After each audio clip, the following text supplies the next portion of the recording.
This year we have looked at three different perspectives in psychology. The first was biology, in which we studied the physical processes that occur within us and how those influence behavior. For the cognitive perspective, this is all about the ways in which we store, organize, apply, and manipulate information that we learn about the world. While there are physical processes that influence these cognitive processes, the information that we take in about the world around us is influenced by the third level of analysis, sociocultural. How we view information and apply information, and how that influences the choices we make, is a complex web of many different factors. The first cognitive process that we studied was memory. Memory is the storing of information that may be retrieved later. And we looked at two different models of memory within this. The first was the multi-store model by Atkinson and Shiffrin, and the second one was the working memory model by Baddeley and Hitch. The multi-store memory model was really the standard bearer when it came to how we viewed memory at the time.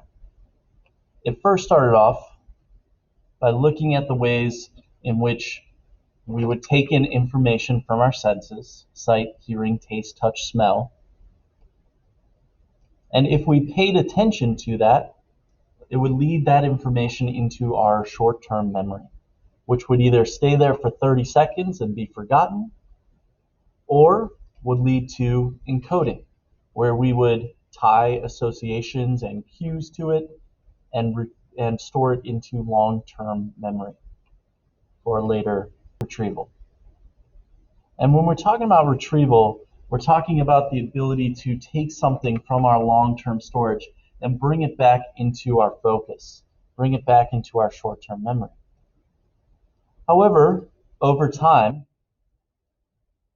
other researchers started to think that the short-term memory was a little bit too simplistic in the multi-store model.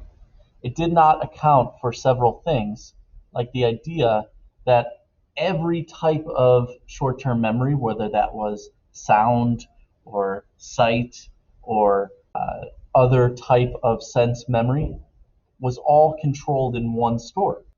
And so a couple researchers decided to come up with the working memory model, which has three different stores for short-term memory: the visuospatial sketchpad, the episodic buffer, and the phonological loop, all of which composed for the visuospatial sketchpad, that was sight memories; for the phonological loop, that was sound memories; and the episodic buffer acting as sort of a overflow station for any short-term memories that may end up occurring. So what do we do with those memories, though? How do we organize the information that we have about the world around us? Well, that plays into the idea of schema theory, in which we organize the world in terms of these different categories, which we tie different concepts to each other. And so if you take the example in front of you with egg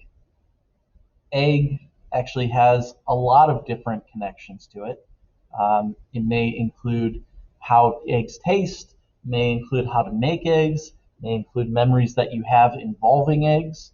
It may include 10th grade health class information about eggs that aren't even chicken eggs, but maybe human eggs or ostrich eggs or other types of eggs.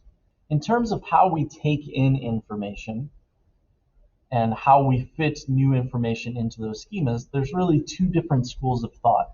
There's two different ways of processing that we end up doing. The first is bottom-up processing. This is where we start with the sense information that is coming in, whether it's sight, touch, taste, smell, whatever it is, and then we assemble and integrate it into these different schemas that we have, right? And so you start off with what are you seeing, and then you sort of figure it out based on the clues that you have.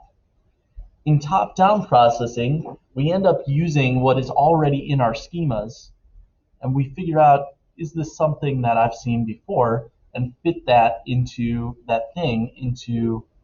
those particular schemas. Now, in terms of what we do with that information, now that we have remembered it, that we have organized it, there's an additional cognitive processing with thinking and deciding. And thinking is the process of using one's stored information to further make judgments about something and create new things. Now, what we do with that manipulation is that we make choices based on that. And that is the action of deciding. And so we end up in thinking and deciding going beyond what we remember and are actively making changes to those particular memories. When we are thinking about our own thinking, a lot of times we make the mistake in thinking that a lot of our choices are based on rational ideas. But oftentimes what we find is that we make intuitive decisions.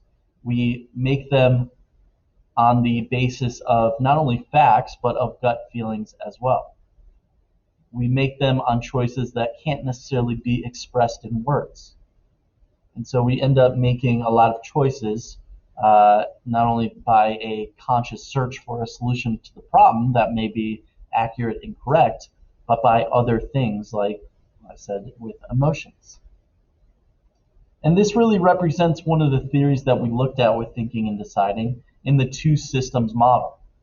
In system one, you have more intuitive and instinctual thinking.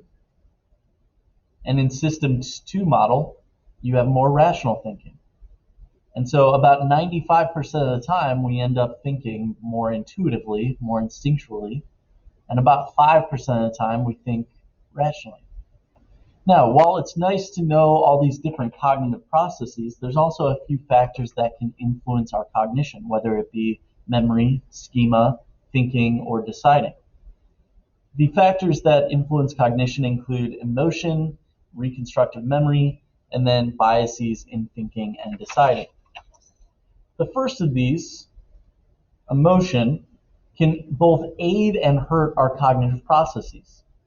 For instance, with memory, you may have something called a flashbulb memory, where emotion and strong emotions actually help you to remember this a lot more.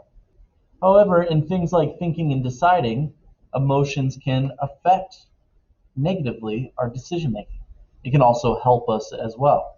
So for instance, it may hurt us in that if you really like someone, regardless of whether that is based on fact or not, you may end up making decisions that are not always the wisest long term for you. If you like to eat donuts, going based on that emotion and the emotion that donuts make you feel good, you may make a decision to eat too many donuts, and that may end up hurting your health. The next one, reconstructive memory, is where we make an active reconstruction of our memories, that they are not a stable form of cognition, because oftentimes we deconstruct the memory when it goes back into long-term storage, and then when we retrieve the memory and are thinking about it, it may be changed by certain influences, whether that's things going on in the environment at that time, post information that ends up happening, you combining things with other memories. All of these things may change how we view these different reconstructive memories. And these can have many negative outcomes.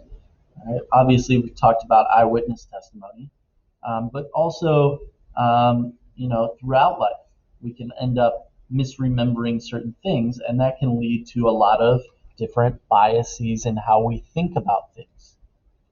And I know it's very hard to see all of these different biases up here, but there are many, many different biases in thinking and deciding. Many things can cause us to choose certain choices over another and can lead to many faulty decisions. We may key in on certain information and ignore certain information, even though that ignored certain information is more important to us. Ultimately, if we're looking at the entire realm of cognitive psychology, how we take in the world around us can really influence how we factor in, how we remember, and how we ultimately apply this information in the world around us. And all of this can influence our behaviors and attitudes.